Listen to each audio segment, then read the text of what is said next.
Hey guys, तो आज new year start हो गया है तो आप सभी को हैप्पी न्यू ईयर। और आज मैं आपके लिए बहुत ही यूज़फुल टिप्स एंड ट्रिक्स से भरा हुआ वीडियो लेकर आई हूँ, जिसमें आप घंटों के काम तो मिनटों में करेंगे ही, साथ साथ अपने बहुत सारे पैसों की बचत भी कर पाएंगे। तो किस तरीके से, चलिए आइए वीडियो देखते हैं। तो बस विंटर स्टार्ट हो गए हैं। विंटर्स में अगर हम 5 रुपये का भी धनिया बाय करते हैं तो वो बहुत ज़्यादा दे देते हैं, और यही धनिया अगर हम समर में 5 रुपये का मांगते हैं तो ऐसे गिन गिन के देते हैं जैसे कि 5 पत्ते भी इसमें ज़्यादा ना चले जाएं। तो इस तरीके से अब जब ज़्यादा धनिया आ जाता है तो एटलीस्ट इतना धनिया 4-5 डेज तो चलेगा ही, ठीक है, चटनी वगैरह बटने के बाद भी। ठीक है, तो इसको हम किस तरीके से फ्रेश रख सकते हैं, क्योंकि बहुत जल्दी मुरझा जाता है धनिया। तो इसको फ्रेश रखने के लिए एक पानी मतलब ले लीजिए, और थोड़ा सा पानी को, थोड़ा कम ही पानी लेना है, उसमें एक लेमन स्क्वीज कर देना है। उसके बाद अपने धनिया को डालकर रख दीजिए। बस इतना धनिया में पानी इतना होना चाहिए, जो नीचे की जो इसकी स्टेम है ना, बस वही वही इसमें भीगनी चाहिए। जो जड़ होती है ना, बस वही थोड़ी सी डिप होनी चाहिए। एटलीस्ट ज़्यादा जहाँ से पत्तियाँ स्टार्ट हो गई हैं वहाँ से नहीं भीगना चाहिए। यहाँ पर मैं आपको दिखाती हूँ, देखिए किस तरीके से मैंने जो पानी मैंने दिखाया था, मैंने ऑलरेडी पानी आधा ग्लास लिया था, फिर उसमें से थोड़ा सा और कम कर दिया था जिसका वीडियो नहीं शूट हुआ। देखिए कि थोड़ा सा ही पानी मैंने लिया है। इस तरीके से आपकी धनिया 4-5 डेज तक ऐसी फ्रेश की फ्रेश रहने वाली है। तो नेक्स्ट टिप से गाइस, हम लोग चटनी वगैरह तो बनाते ही हैं सर्दियों में। धनिया की चटनी वैसे कई तरीके से बनाते हैं, लेकिन आप नॉर्मल जो हम बनाते हैं, जैसे हमने धनिया डाल दिया और उसके बाद जो भी उसमें स्पाइसेस वगैरह हम यूज़ करते हैं, जैसे कि हरी मिर्च हो गई और उसी के साथ साथ टमाटर वगैरह हो गए। तो ये सब चीज़ें तो हम यूज़ करते हैं, अदरक वगैरह, लहसुन, टमाटर, ये सब डाल के हम अपनी जो है चटनी को बट लेते हैं। ठीक है, तो इसमें इसके अलावा भी आप इसमें मैं 2 इंग्रेडिएंट्स बताऊंगी जिससे कि आपकी जो चटनी है उसका टेस्ट दुगना हो जाएगा। तो यहाँ पर ये भी स्पाइसेस भी हम डाल लेते हैं। तो इसके अलावा आपको क्या करना है, जो हमारे पास रोस्टेड चना होते हैं ना, आप इनको डाल दीजिए, थोड़े से 12-15 डाल दीजिए। और इसी के साथ साथ आपको यहाँ पर एक आंवला भी डाल देना है। और इसके बाद आप अपनी चटनी को ग्राइंड करेंगे ना, तो चटनी में बहुत ही अच्छा टेस्ट आने वाला है। आप एक बार ट्राई ज़रूर कीजिएगा। बहुत ही गाढ़ी और थिक चटनी बन के तैयार होती है, और टेस्ट तो इसका हाई लेवल होता है। आप इसे किसी भी स्नैक्स वगैरह के साथ एंजॉय करिए, बहुत ज़्यादा टेस्टी लगता है। किसी भी स्नैक्स के साथ एंजॉय कीजिएगा, बहुत ही ज़्यादा टेस्ट आता है। एक बार आप ट्राई ज़रूर कीजिएगा इस रेसिपी को। और चलिए बढ़ते हैं नेक्स्ट टिप्स की तरफ। तो गाइस यहाँ पर देखिए, अब सबसे ज़्यादा काम होता है, मेथी की भाजी तो अच्छी लगती है लेकिन इसको साफ़ करने में बहुत ज़्यादा टाइम लग जाता है और आलस भी बहुत ज़्यादा आ जाता है। तो आपको यहाँ पर एक बेस्ट ट्रिक बता रही हूँ, जिससे कि आप कमरे में बैठे बैठे भी, टीवी देखते देखते भी अपने जो है इसको साफ़ कर। तो सबसे पहले तो आपको इस तरीके की एक बास्केट ले लेनी है जो होल वाली होती है। मेक श्योर कि वो छोटे होल की लें आप, ठीक है। इसमें आपका धोना, काटना सब कुछ आप इसी बास्केट में कर सकते हैं। किस तरीके से, देखिए, तो सबसे पहले क्या है कि अपने भाजी को जो निकाल के ना आपको एक साइड से रख लेना है, ठीक है। एक साइड आप भाजी रख लीजिए, और यहाँ पर इस तरीके से देखिए, इसमें जो होल होते हैं ना छोटे छोटे से, इनमें बस आपको इस तरीके से इसकी स्टेम को जो होती है ना जड़ से, उसको डालना है और बस इस तरीके से खींचना है। तो इस तरीके से पत्ते वगैरह यहाँ पर निकल के आ जाएंगे। तो इस तरीके से आप ये डालिए, और एक साथ आप यहाँ पर, मैंने अभी आपको एक एक दो दो दिखाया। आपके अगर होल बड़े हैं तो 3-3 4-4 स्टेम भी आप इस तरीके से डाल दीजिए। तो क्या पत्ती पत्ती निकल के आपके पास ईजिली आ जाएंगी, जी पत्ती उससे रुक जाती हैं, और इस तरीके से आप बहुत ही जल्दी साफ़ कर पाएंगे। इनफैक्ट आप ये काम बच्चों को दे सकते हैं, बच्चों को ये काम करने में बहुत मज़ा आता है। मैं इसमें एक्सपीरियंस के साथ बोल रही हूँ, आप ये काम बच्चों को देंगे ना, उन्हें बहुत अच्छा लगता है ये होल में डाल के और बार बार इनको इस तरीके से खींचना। तो वो आपकी बहुत सारी हेल्प कर देंगे, और आप इस तरीके से बहुत जल्दी अपनी मेथी की भाजी को साफ़ कर सकते हैं। तो चलिए गाइस, अब ये साफ़ तो हो गई, अब इसको धोने की बारी आती है। तो धोना, तो सबसे पहले तो मैं ना इसको ऐसे ही धोती हूँ, काटने के बाद सिर्फ एक बार धोती हूँ, और इस तरीके से लीव्स को 2 बार। तो बहुत से लोग क्या करते हैं, सिंक में धोते हैं, सिंक के टैप से।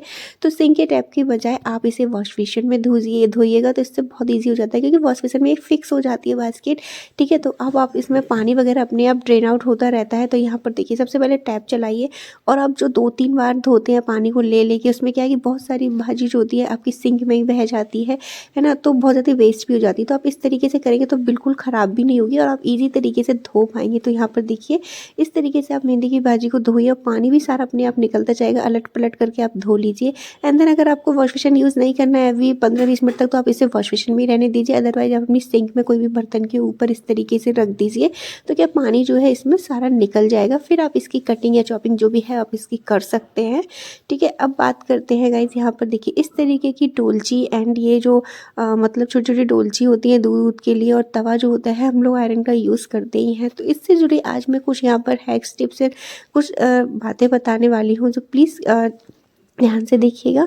तो गाइज़ यहाँ पर देखिए, जब हम लोग अक्सर खाना बनाने के लिए लोहे के तवे का यूज़ तो करते ही हैं और इस तरीके की डोलची वगैरह दूध वगैरह के लिए यूज़ करते हैं, ठीक है। तो इनको यूज़ करने से पहले एक चीज़ ये ज़रूर देख लीजिएगा। देखिए, हम लोग लोहे के तवे को यूज़ करते हैं, देन रोटी बनाने के लिए हम जब भी यूज़ करते हैं तो डायरेक्टली ऐसे ही रख देते हैं, ठीक है। जैसे कि सपोज़ कीजिए आपका किसी भी स्टैंड में, बर्तन में, कहीं पर भी तवा रखा है, ठीक है, रात का रखा है, धुला हुआ रखा है, आपने सुबह रोटी बनानी है, आपने उठाया तवा एंड डायरेक्टली ले जाकर आपने गैस बर्नर के ऊपर रख दिया। तो आपको ये मिस्टेक बिल्कुल नहीं करनी। आप चाहे तवा आपका धुला रखा हो या नहीं, आपको तवा हमेशा धोकर ही रखना है। आप अगर रोटी बना रहे हो, पराठा कुछ भी बना रहे हो, अगर आपको तवे पे, बर्नर पे रखना है, आग पे, तो उसे धो के ही रखिए। मेरा कहने का मतलब है गीला होना चाहिए तवे को, सूखा ही आपको गैस बर्नर पे नहीं रखना है। गीला तवा अपने बर्नर पे रखना है जो कि ये गैस की फ्लेम से ही सूखे, ठीक है। तो यहाँ पर देखिए, अब आप नेक्स्ट स्टेप से यहाँ पर जब भी हम रोटी पराठा कुछ भी बनाते हैं, ठीक है, और बनाने के बाद क्या है कि हम अपना पराठा वगैरह उठा लेते हैं और गैस को ऑफ कर देते हैं, ठीक है, और तवे को ऐसे ही छोड़ देते हैं बर्नर के ऊपर। तो आपको ये भी बिल्कुल नहीं करना है। ये चीज़ें अच्छी नहीं मानी जाती है कि खाली तवा गैस पर बिल्कुल भी नहीं रखा जाता है। तो आप इसको मेक श्योर कि आप खाली तवा गैस पर ना रखने की बजाय आप ऐसे प्लेटर पर रख दीजिए, स्टैंड पर रख दीजिए। अदरवाइज़ आप एक नीचे, गैस के नीचे कागज़ बिछा कर रखिएगा, न्यूज़पेपर, उसके ऊपर आप रखिए, क्योंकि उससे दो फ़ायदे होते हैं। कोई भी चीज़ फैलती है ना, तो वो भी आपकी सेल्फ जो है गंदी नहीं होती है। और इस तरीके से आप कोई गर्म चीज़ नीचे रखते हैं तो वो भी मतलब आपका जो ये पत्थर है वो भी ख़राब नहीं होता है, सेल्फ वगैरह, ठीक है। तो इस तरीके से कर सकते हैं। नेक्स्ट टिप से वो लोग रोटी बनाने के बाद इमीडिएटली तवे को, जैसे रोटियों का काम फिनिश हुआ, इमीडिएटली उठाकर उसे सिंक में डाल देते हैं। तो आपको ये मिस्टेक भी बिल्कुल नहीं करनी है। गीला तवा हमेशा गैस पर रखना है और सूखा तवा कभी भी आपको सिंक में नहीं डालना। जो छन्नी की आवाज़ आती है ना, वैसी बिल्कुल नहीं आनी चाहिए। तवा बिल्कुल ठंडा हो जाए उसके बाद ही आपको उसको वॉश करना है। गर्म तवे को कभी वॉश मत कीजिएगा।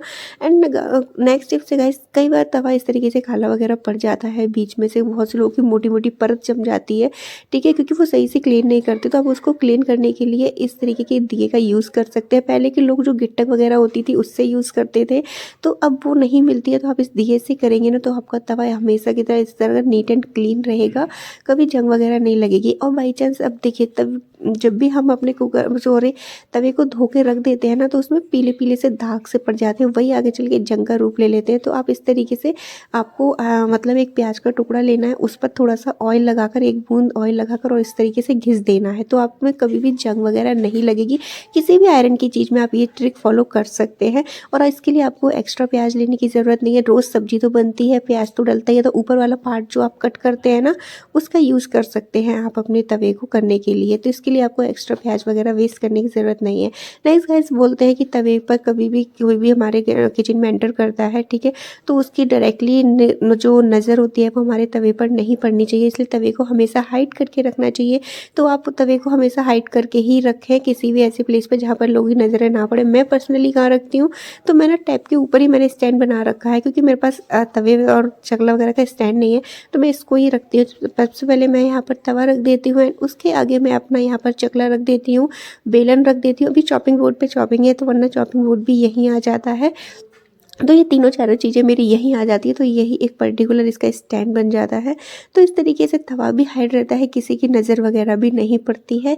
और इसी के साथ नेक्स्ट टिप से गाइस, यहाँ ये इस तरह की डोलची हम लोग यूज़ करते हैं। मोस्टली लोग इसमें दूध वगैरह लाने का काम करते हैं, ठीक है, या फिर घी वगैरह या ऑयल वगैरह भर करने के लिए यूज़ करते हैं। तो इसको हम देखिए ऐसे इस तरीके से समझते हैं क्लीन है, बट ये अच्छी से क्लीन नहीं होती, क्योंकि हम नॉर्मली किस तरीके से क्लीन करते हैं, बस इस तरीके से जो ऊपर ऊपर की सतह होती है ना, इसको ही क्लीन करते हैं। लेकिन इसमें पार्ट ऐसा होता है जिसको आप स्किप कर देते होंगे।